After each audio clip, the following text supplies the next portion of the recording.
zalyan yatlap dursam da, köz koyup gittin kursakta. Tehel salım bir pursatluk, men dünyamda düşlelelem. Duygularımı darasam da, yüreğimin yarı seni. Geçmişimin arasına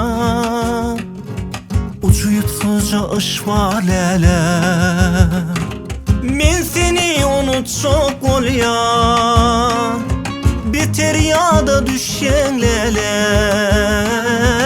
Yakınlaşsam yakıp baryan, uzaklaştım üşüyelelem. Men seni unutsak olyan, biter ya da düşenlelem.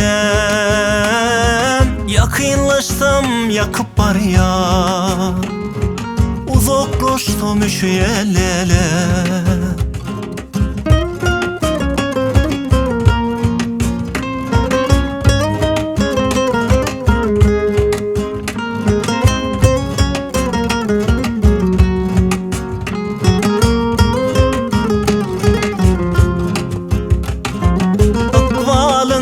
Şerti vardır, yalgıdın belki vardır.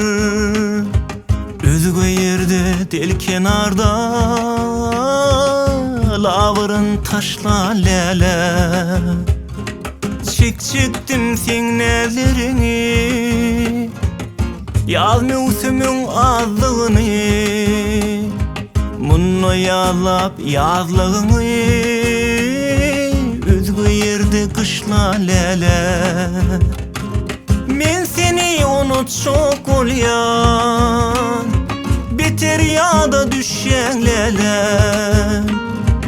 Yakınlaşsam yakıp baryan, uzaklaştım üşüyelelem.